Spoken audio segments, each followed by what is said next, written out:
Hi, my name is Maria Caceres, and my presentation will be on the portrayal of the Black Lives Matter movement in the media.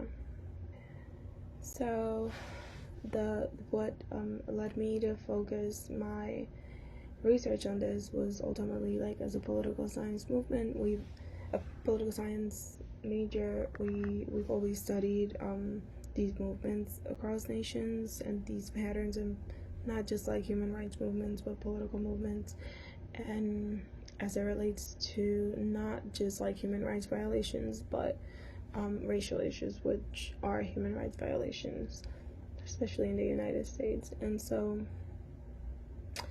I decided to focus on this because it's a phenomenon that is very obvious across all nations. Like, the way the media protests seem to be like a trigger word for them, and they either heightened what's actually happened or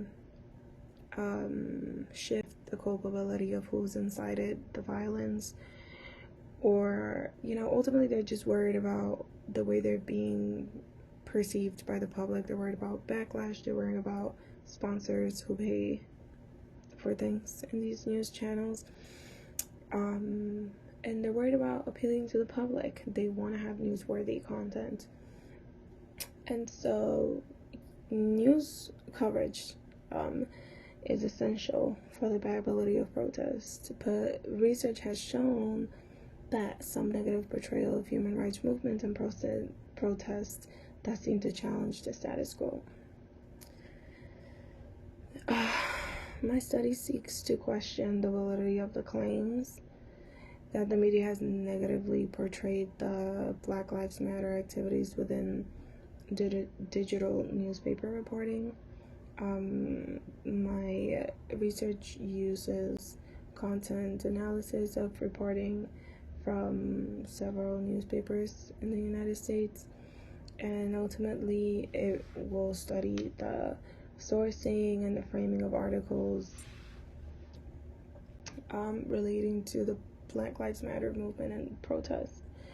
And according to the results, there are racial issues in the coverage of information relating to Black lives, especially topics that have been politicized, like the environment and health, and just Black lives across all systems, healthcare system, justice system. There's definitely some issues in the coverage of this information.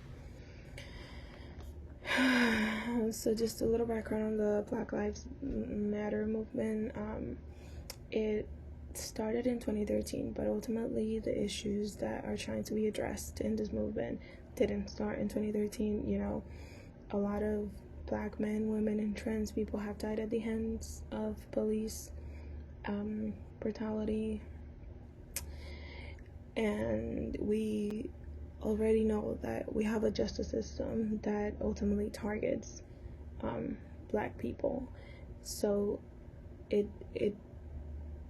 it's been heightened now the way it has because several key factors, but ultimately because of the way that we're able to share information. And so the movement has become conspicuous in the United States, and it ultimately focused on protecting the rights of Black Americans, but it has expanded the way it was because of media technology. And so social media has helped serve as a source of information on cases of crime against Black people. In short, my paper focuses on the media's role, especially digital newspapers, in covering the Black Lives Matter protests in the United States. Okay. So, recent protests in the United States have tackled different economic, societal, and political issues, including like racism, economic discrimination, patriarchy, and social injustices. In the last 5 years, the United States has witnessed protests that have attracted global attention and transitional participation, starting from massive protests against the election results in 2016, and the demonstrations up to now in 2020 for the demonstration of George Floyd, who people came out in record numbers. And so research ultimately has indicated that the mainstream media companies have strived as of recent to accurately and fairly portray the protests challenging politics, challenging society and politics. But this is only because of the new layer of proof that we've been given by social media. Okay. And so the overarching narrative of a news item, it depends on the framing, and protest frames rely on the journalist's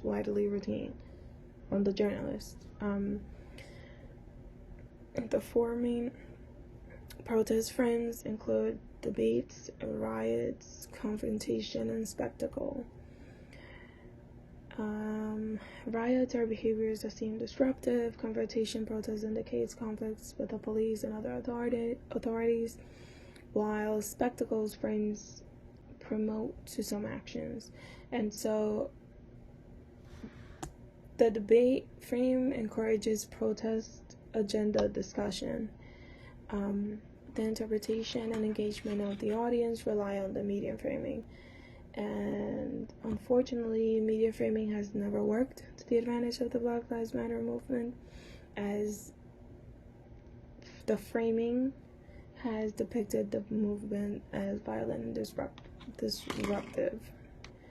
So, to conclude, with all the factors under consideration, the results of the study indicate press coverage always favored white supremacy. Journalists' routine relies on the hierarchy of social struggle, whereby some topics are legitimate while others are trivial and illegitimate. For instance, the anti-black protests and the Dakota pipeline protests take a low profile in the hierarchical tier. Trivializations of these protests is because they came from black people. Despite the challenges the movement is facing, it has contributed to effective civil rights activism since 1960.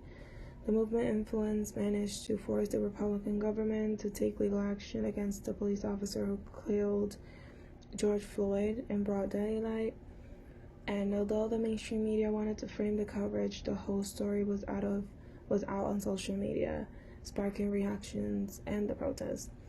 So the Black Lives Matter movement rose against the Republican president, Donald Trump, and campaigned against him, which saw him face a humiliating defeat to Joe Biden. This black influence shows that despite the biased media, the movement is still going strong in the United States, mainly because of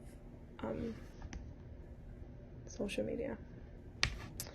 So the methodological options of involving a wide range of newspapers encourage the generalizability of the results, which is likely to be a limitation.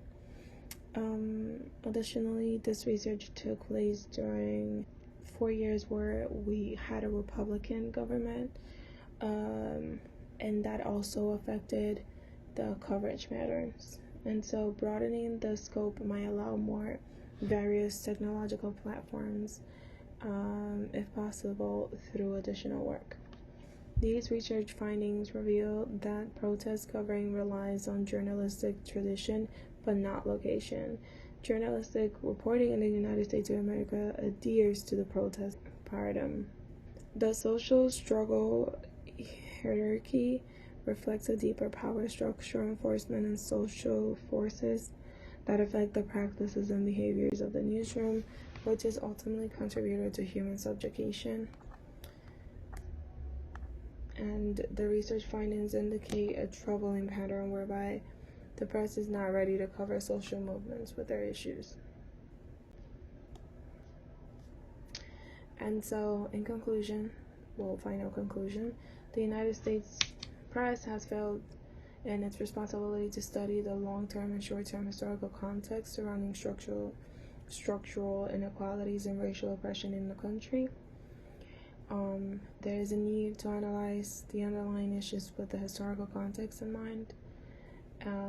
For the protest against police brutality on the people of color does not get focused. Instead, the media focuses only on the current issues such as the killing of George Floyd. Furthermore, the press does not follow up on the legal procedure of human rights violators. People get to understand what is going on through social media platforms. The emergence of social media has helped significantly to expose the gaps within the United States mainstream media. And that is my presentation.